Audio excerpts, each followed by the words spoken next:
In today's episode, we're chatting with the dynamic Jay Sapovits. Jay is a seasoned entrepreneur with a fascinating trajectory that spans across various industries. From his adventurous leap to Las Vegas for college, to working as a radio personality, entering the private jet industry, creating a successful PGA Tour event with Jim Furyk, and even shaking up the real estate market in St. Barts, Jay's journey is nothing short of inspiring. In this episode, we dive into the pivotal moments that shaped Jay's career, his knack for connecting people, and the life lessons he's learned while navigating a range of diverse industries. Plus, you'll hear his thoughts on what it takes to succeed in today's entrepreneurial landscape. If you're looking for insights on leveraging relationships and embracing change in your career, this episode is a must listen. Get ready to be motivated by Jay Sapovits' incredible journey. As always, if you found value from this content, please like and subscribe. All right, Jay Sapovits, welcome to Beyond Fulfillment. I appreciate it, Dave. Thanks so much for having me. You got my name right. Congrats. That's a good start to the conversation. Excellent. Usually I go with either Jay Sap, right? So, a lot of people call me Jay Sap.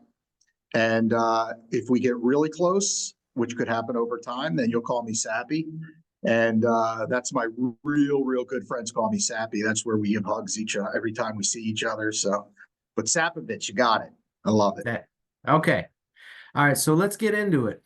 How did that initial cross-country move at 18 years old shape your perspective on taking big leaps in life and in business? I mean, look, that move started by watching my sister, who was 6 years older than me, go to college 7 miles from home and coming home on the weekends and doing laundry. So I saw that, and it wasn't what I wanted for my life. And I remember my best friend's brother, who was 3 years older than he was, went out to UNLV. And my best friend said to me, "Do you want to go visit my brother with me?" At 16 years old. And at 16 years old, I mean, you could really tell it was a different time. My parents were hands-on, they were hands-off. It's different than we would do it today. I got on a plane, told my parents I was going on my quote-unquote senior trip in my junior year. I traveled to Las Vegas with my best friend alone on a plane. And in 10 days, I never stepped foot on the campus of the college, UNLV, and came home and told them that Las Vegas was the place that I was going to go to college, and it was the only school that I applied to. So how did it shape me as an entrepreneur? I think everything we do shapes us as an entrepreneur. For me, it was less about how much distance I put in between myself and more about kind of a fresh start to just something different, right? Like, it was a big city, and I grew up in I grew up outside of Philadelphia, but it was a suburb, and I wanted a big city. And New York is the East Coast. I wanted something different. And think about it: 16, 17, and 18 years old, the glitz and glamour and lights of Las Vegas, Nevada, the bells and whistles. So, how did that move shape me? It expanded my thinking. I mean, greatly. We drove cross country. I drove cross country when I moved out there. I didn't realize I could be in Tennessee in a day.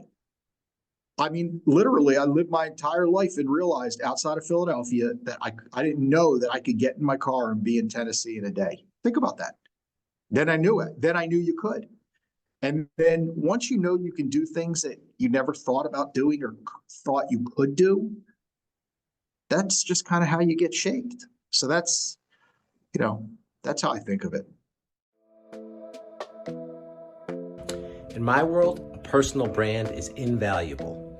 A year ago, Easy DC was brand new with just a couple of customers and no online presence. Then I found Hicks Marketing. They helped me amplify my personal brand, build a solid content strategy, publish my podcast, and 10x the number of customers we serve, all in less than 1 year. Do you need a marketing partner who gets you and cares about your success? Reach out to Alicia at hicksmarketing.com for more info and tell her Dave Goulas sent you. And what was the pivotal moment that you realized your knack for connecting with people could be such a powerful entrepreneurial tool? I just watched my dad do it my whole life. He was the garbage man, CEO, business owner. He treated everybody the same. I didn't really equate that skill with being an entrepreneur. I didn't understand it. But then, I was very fortunate. I got a job when I was in Las Vegas with a guy by the name of Vic Plassman who owned Steiner Cleaners. It was right across from the university. I could walk to work, and he was the dry cleaner to the stars. And Vic was the greatest people person I ever met in my life. He did Liberace's clothes. We did JJ Walker Dynamite did our commercials, and we did 7 of the top 10 Las Vegas strip. We did their clothing, right? You go and you see the bags that are hanging. The people actually use those bags that hang in the hotel rooms, and we dry cleaned their clothes. And I would just watch him connect with people, and then connect people that he connected with. So it was just more observation. And, it's the old Maya. I'm actually coming to you today. I'm in Augusta, Georgia. I'm at the Masters. I know this is going to air later, but I'm at the Masters this week. And right now I'm in a library in Augusta called the Wallace Library, which is an old former segregated library that's now dedicated to all Black culture. And it's fascinating, this place, right? It's just a great piece of history in Augusta, Georgia, outside of the Masters. And it's the old Maya Angelou quote of, it's how you make people, it's about how you make people feel. So I watched other people make people feel great and realized that that's the key to success, is like putting people together in the right room, whether they do business or not. You put 2 people together that have great commonalities or thoughts, or they push one another or expand one another's worlds. You're always going to end up the winner, whether you get anything out of it or not. It's just a principle that I've seen, and I'm a visual learner and learned and now do often. Okay. And why did you decide to take the unexpected leap from the dry cleaning job to becoming a radio personality? Well, so it's funny because I got my first opportunity in radio because of the dry cleaning job. So one of the guy by the name of Mark Ratner was a customer. Mark was the head of the Nevada State Athletic Commission. He was a customer. I helped him. He liked me.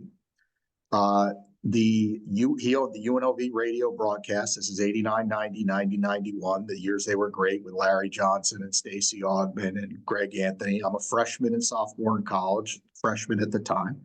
Because he liked me, he had an opportunity for someone to be the radio producer engineer. I was on the campus radio station. He spoke with Vic at the dry cleaners, shared that he wouldn't take any of my hours from him, and I would do this separately. But I traveled with the UNLV basketball team, those great teams, in 89, 90, 90, 91 as the radio producer engineer, again, because of a connection. So it wasn't a jump from dry cleaning into radio. Radio was what I was going to college for, broadcasting. And I worked part-time at a dry cleaners, and the part-time job filled my full-time job dreams, because it was a great resume builder, and it ended up leading to me being on air in Philadelphia, top 5 radio station, at 23 years old. I was literally the youngest talk show host in the history of Philadelphia's not all guy, but all sports, all guy talk, the first format like that talk radio station in 1995. So this is a connected world where people want to be connected, Dave. They want to be part of something bigger than themselves, and they want to be part of groups. We're not isolated creatures, human beings.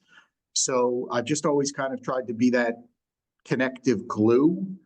And, my story is very I tell people I can relate. I can tell you where I'm sitting today. I could draw a straight line back, connecting dots to the dry cleaners in Vic Plasman in Las Vegas, Nevada. It's crazy. Wow. All right. And how did your experience with the PGA Tour event alongside Jim Furyk solidify your belief in your ability to create something from the ground up? It's very simple. At I had identified an opportunity because there was a gap in Philadelphia. I recognized as a talk show host that Philly was in its mind, a first-class town that only accepts major league sports. And there was not a PGA Tour event in the city or anywhere around it. There was a senior PGA Tour event before they called it the Champions Tour. And I knew Jim was from the area, born in Westchester, PA, grew up in Lancaster, Pittsburgh Steeler fan, but we'll deal with that. We deal with that separately. I still deal with that separately. And what I recognized, Dave, was that if I could figure out a way to bring a title sponsor to a major event and I could get Jim Furyk to say yes to doing it, we could put a one-day skins game together, because the skins was a very hot format. It was every Friday, Black Friday, Thanksgiving weekend, Saturday, type event that people loved because it was exciting and gambling and the whole bit. And I was able to get the sponsor because I had a relationship that I had coveted through some golf events that we had built for the energy company in Philadelphia.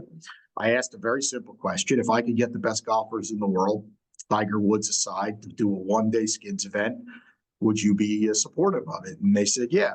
And then we put a number of what that support meant. I had no golfers. And then I cold called half a dozen different folks just to give me some options. Agents, sports agents. I got the list of the PGA Tour sports agents. Cold called the guy by the name of Andrew Whitleap, who was Jim's agent. To this day, my best friend in the world. And I went up and met him in his office with a dinky little PowerPoint presentation that I put together. And I told them how I was going to build a $1 million event for Jim Furyk. They believed me, and I did. And the event ended up lasting 11 years. I divested my my share. I owned it after 4, and remained. In fact, I just played in the Champions Tour events, the Constellation. I just played. That's the born of the Exelon Invitational, and I just played in Jim's event, and I remain really good friends with him and Tab, and it's been fun to kind of grow up together. Wow. Incredible story. All right. And moving on, what were the initial challenges and the unexpected lessons that you learned when launching the startup private jet company, especially without prior experience in that industry? Yeah, so it was weird, right? Because I started selling private jets before I even knew what one was, really.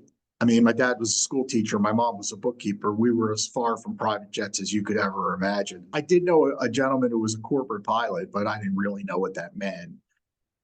As far as launching the company, that's really the founder of the company is Ken Dichter.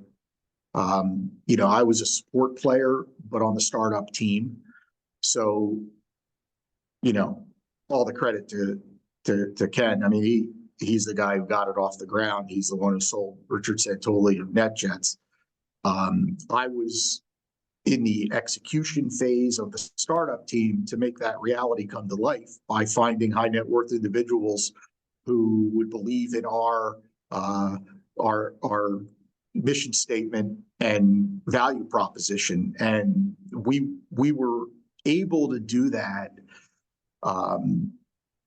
fast. I mean, we went from 0 to 900+ million in 4.5 years. We were the fastest growing. Marquis Jet was the fastest growing company known to man. I mean, we had an amazingly deep level of talent with the company.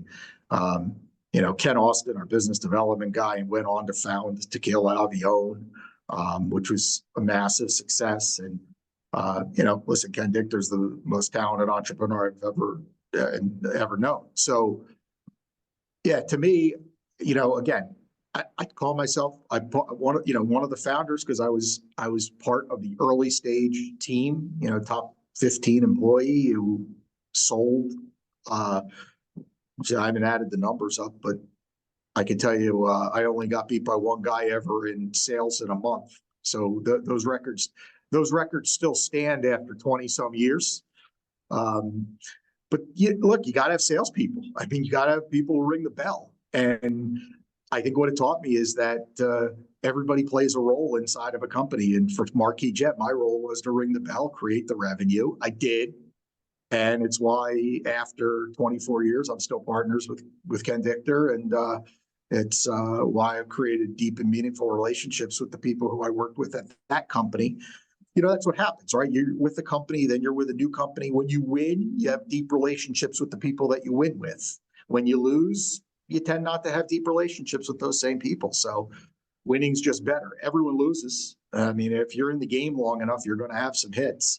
But yeah, I mean, for sure, it's, playing a role is exceptionally important in any entrepreneur's life because you can't always be the boss. I mean, somebody's going to come along and want your skill set, and if you're willing to rent it to them, you got to do what their needs are, and yeah, the best ones compensate you for it, which I always felt well compensated and valued. So that's what I'd say I've learned the most.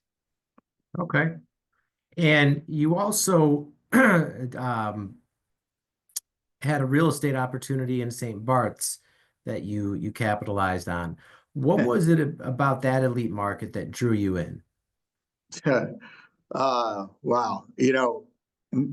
I had never been to St. Bart's, right? I'm really good at creating nothing from or something from nothing. Although I have created something from nothing before too, or nothing from something. So the St. Bart's opportunity, I had a relationship that I had formed in the villa rental space, and a longtime owner of a very successful business was in a family dispute that threatened to eliminate his business. And he didn't have either the courage or the know-how to fight the fight that he was in. So because he didn't have that, he needed an outside entrepreneur to help him.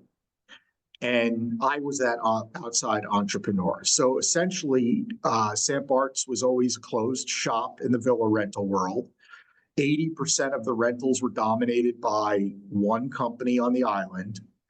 They partnered with a US-based marketing company. The on-island company told the US-based marketing company to go screw themselves. These are brother-in-laws. The US marketing company said, no, you go screw yourself. We own the customers. And essentially, we didn't have any, as the representative of the US marketing company, we didn't have any stake on the island because we didn't have any assets, and it's a French province and you needed to.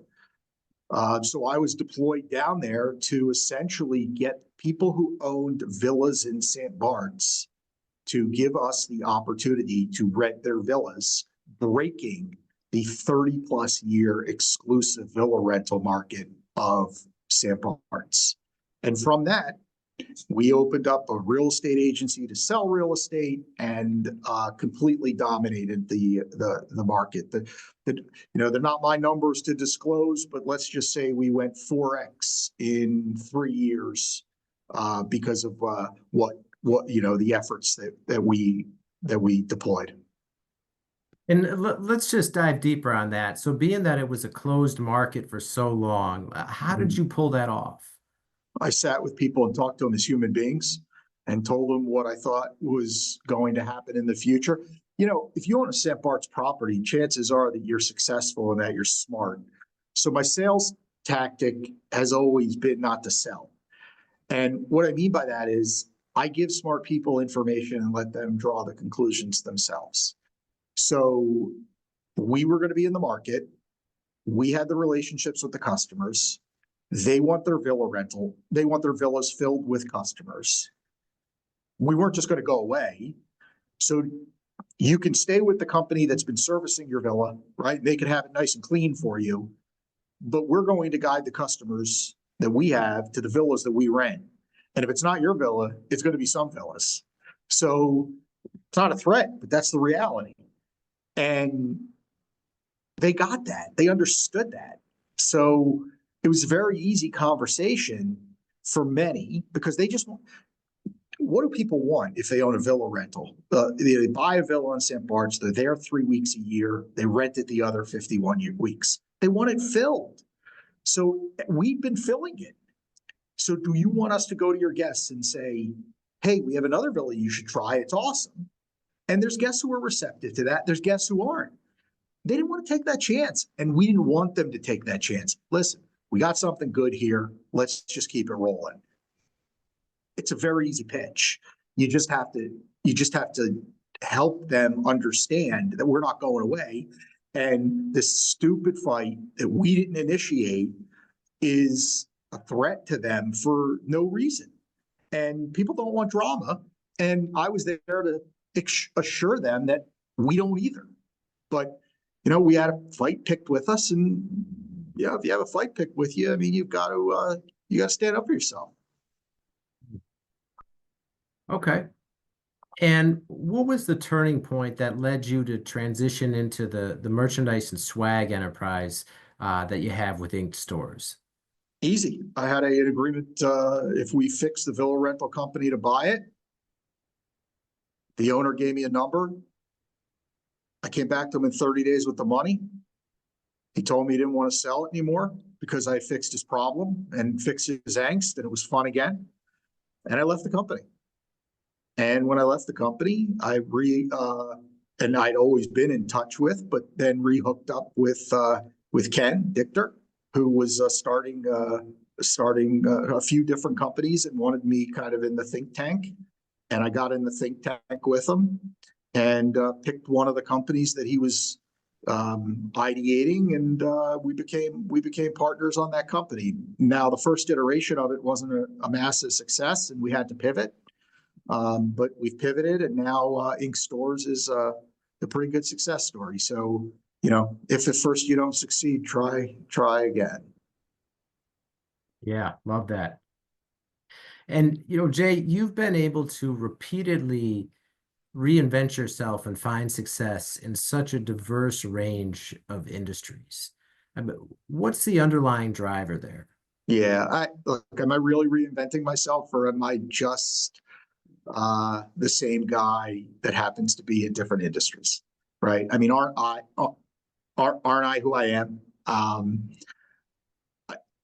I behave the same way in the luxury villa rental world that I did in the jet business and in the swag world. I connect people. I try to do the right thing when nobody's looking. I give people dignity and respect and treat them in a way that they want to be treated. Rock stars like celebrity, or rock stars like regular people, and regular people like rock stars. As far as the industry itself, I'm curious. I think every entrepreneur that's great is curious and keeps pushing and asking questions and finding out the answers and really listening. I'm able to adapt and adjust easily because I'm not ego-filled to think I know the answers. So I'm not always right. I'm often wrong, and I allow myself to be, and I'm not embarrassed.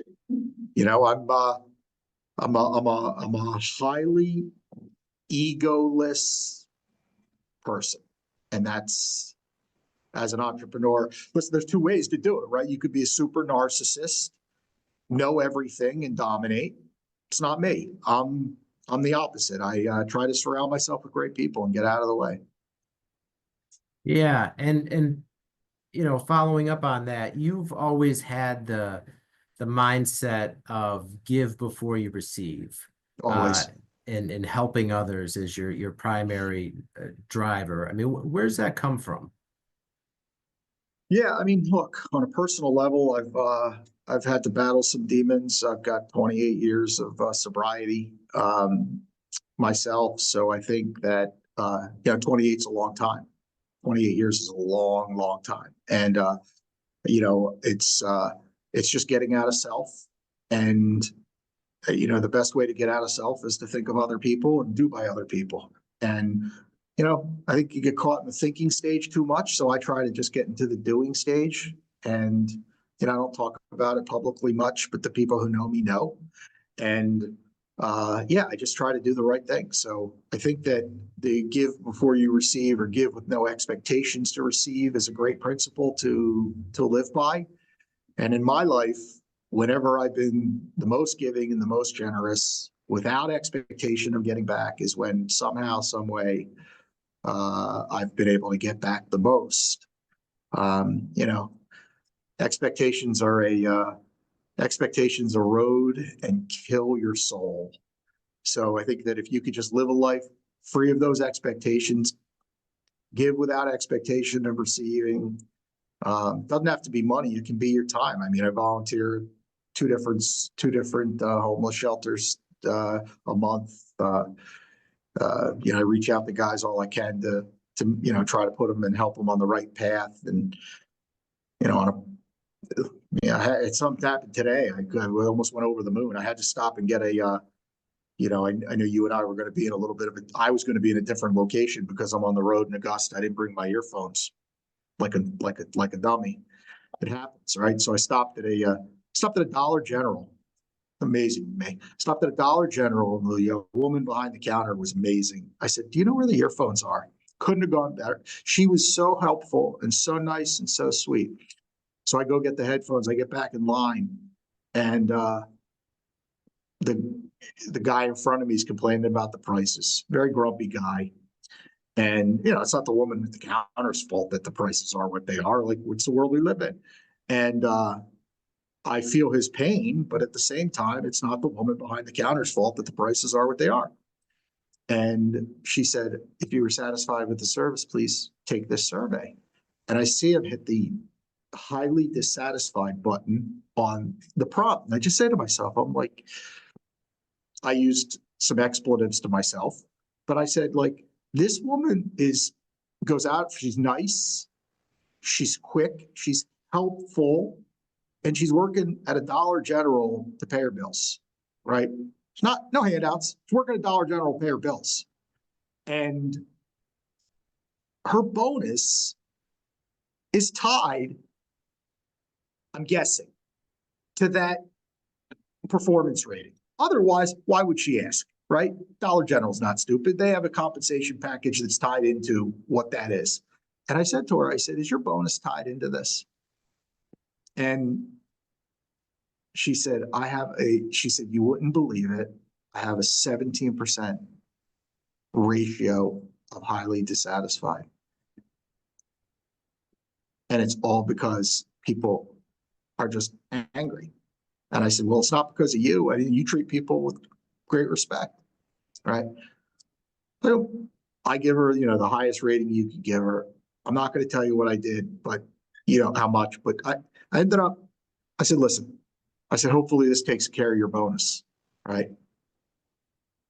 I don't want anything. I don't want anything from Dollar General from her. I don't, but like, I just felt so bad. Like, this woman was great. Like the type of person that you pull out of that store and hire. Like, that's how helpful and kind and, I don't know her whole situation, but that's like, so, I just look for like those, I look for those opportunities. I don't want anything from you. I don't need anything from you, but I just want to do right by you. And that's, because she did right by me. She didn't, she didn't have to go out of her way. How many people put their head down? Don't make eye contact, don't look at you, or curse under your breath when you ask them a question when they help you in retail. More than should. You just have no idea who you're dealing with. So just treat everybody well. And that is a great equal. It makes it easy. If I treat everybody well, it makes it easy. So I try to live by it. I do it all the time. No one does. I'm not perfect. I make mistakes. I try my best to do it most of the time. All right. And Jay, what's one piece of advice that you'd give to someone that's just starting their entrepreneurial journey, based on your non-traditional path? Yeah, easy. Just show up, do, go, move, start, be messy. Like, you got to go. Like, stop talking about it. No one cares. Go do it. You know, it's not for people who, entrepreneurial success is not for people who need it. It's not for people who want it. It's for people who do it. So you're going to fail. You're going to feel humiliated. Look, do I want to be on podcasts? Do I want to be post on LinkedIn every day? Do I want to do videos? I don't want to do anything with social media. I want to live on a lake. And, you know, but I've got a staff that depends on me.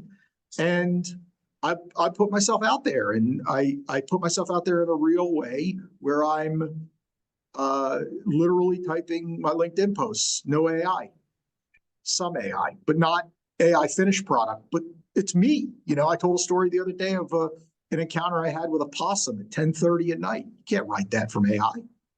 So put yourself out there, go do it. Stop thinking. Nothing you think about is going to be more important than something you do. So your actions will always trump your words. There is zero reason to wait. We are in an economy and a way that is easier than ever to get started with the tools that are out there. This is not 30 years ago. If you think money's holding you back, if you think knowledge is holding you back, those are all things that are attainable. Go, do, get it. Let's go. It's time to move.